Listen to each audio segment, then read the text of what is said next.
We've had too many of them this year, to be honest, and I think they've all played about 2 games each, so it'd be unfair to talk about. Nick Cotton. No, Jason coming to the side this year from a very successful AFC mining team. He had a reputation for getting sent off an awful lot, and credit to him, he's been impeccable. He's been one of our best players, and I look forward to him playing next year. Incredible athlete.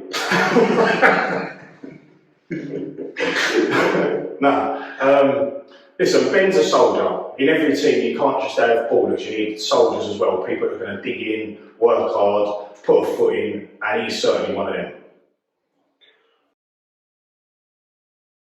Did he mention he played in front of 30,000? No, Stillsy, again, took a lot for him to join us, with friends, family at Stansfield being their ex-manager, but since he's been in the side, he changed the old dynamics of the team. He's a leader, born leader, incredible footballer, and he's a pleasure to have around. Yellow boots. Neil is, for me, our player of the year. Neil, he's so consistent. He wins everything. He never lets you down. I can't even remember the man making a mistake. He is just a class act. He's probably the best centre back in the division. Well, in the Stillsy together, you can't get a better partnership. Bobby Cholm.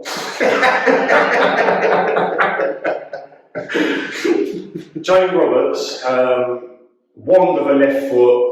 As we all know, the quality in his left foot is second to none. Lacking on fitness as he come later in the season, but that'll come. But he is a class act. Mad Dog, again, incredible if he could pass to his teammates.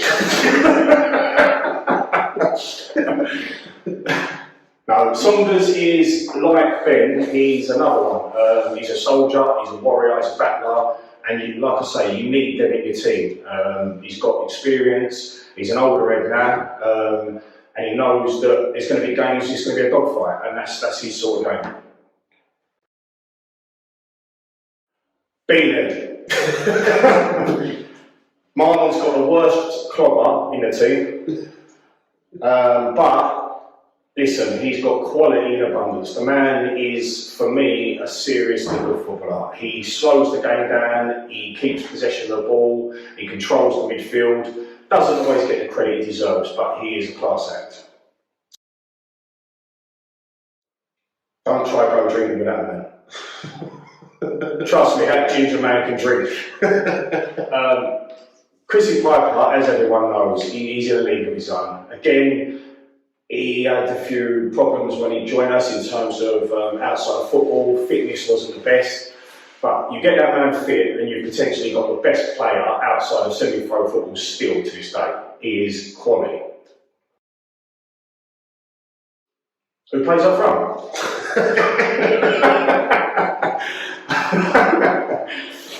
Look, Wally is our captain. He's like a brother to me. The man is, the commitment he's shown for his team, considering his circumstances, it can never be knocked. Great footballer. He's calmed his temper an awful lot since he's been captain. I think he's slowed him down.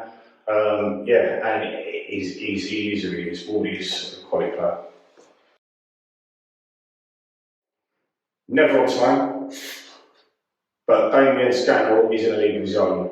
Again, he's struggled with injuries, but once that man's fit, well, he's promised me 50 goals this year, otherwise he's going to donate to charity. Doesn't stop moaning, literally don't stop moaning. Towards the end of the year, Boulder came into a league of his own, got himself really fit, which I take full credit for because I put him on a diet. And he was probably the best player on the park for the last 4 games before he got injured. But yeah, another quality player. Conman, professional conman. Fly is a very frustrating player for me because he's got the magic in his left foot that not many people possess. But he can be quiet for 85 minutes of the game and then produce something out of the blue that is sensational.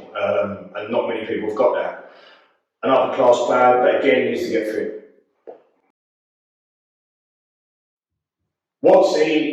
If he tells me any more about all the goals he scored during the war, then he's got to go. Fitness has been his problem. He struggles with knee injuries, but Watsy, as everyone knows, this is a man his goal ratio is silly at league and non-league level. Getting fit next year, he's going to be a serious player. Ketspire. Kroenke epitomises everything this football team is about.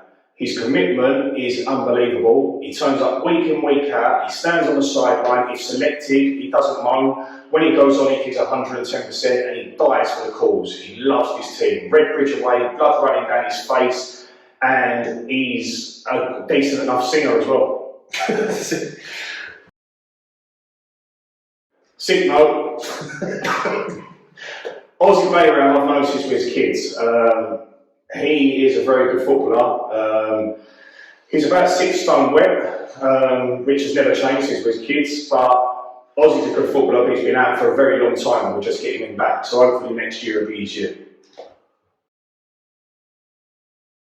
Again, sick note, I just wish his missus will let him play.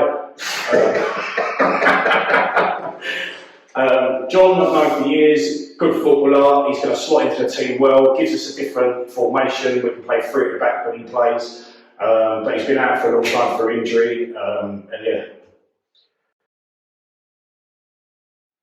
Don't let that man drink 8 balls. Aaron Firth, as we all know, is a seriously good footballer. He's been out for 4 years himself. We threw him in the cup final. He wasn't happy about it, and he was the best player on the park in the first half, in my opinion. His confidence has obviously dipped because he hasn't played, but you get that man fit, and again, you've got 20, 30 goals in you there. So going into next year, it's going to be a big year for him. Spice Boy. Max, again, struggled this year to break into the side, played in a few different positions. Next year, hopefully, you get a better run. Doesn't like an header, doesn't like a tackle, but he looks good. The Beast. Jammer is the loveliest man you'll ever meet in your life. He is incredible up top, holds the ball up well, brings people into play, doesn't get enough goals, which would be first to admit. I think next year he needs more goals. Again, got to get fit. I'd like him to be a bit more aggressive up top. I don't think he's aggressive enough for his size. But again, a quality player, and I look forward to him next year. Who? Why is he? No, seriously, who? You know, why is he in it?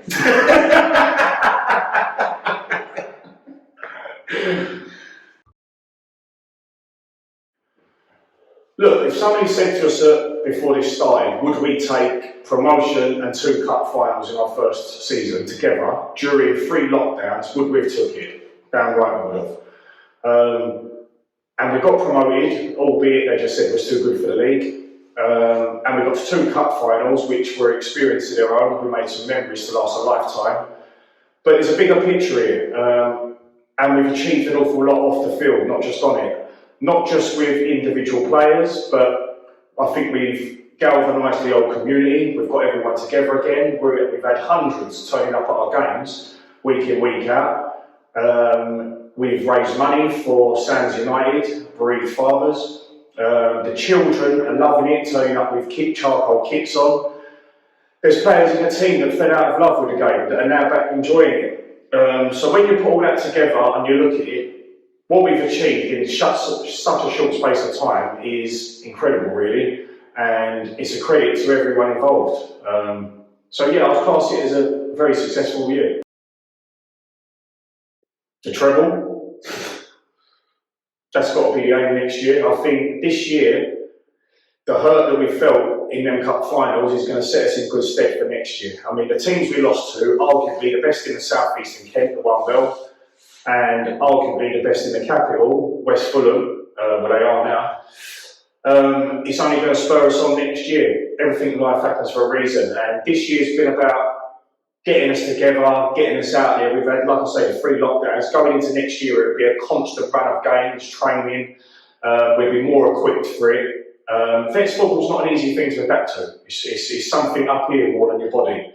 And I think we've got a few players now that are learning to adapt to it a bit better. So, yeah, the aim next year is to win the top division and win both cups.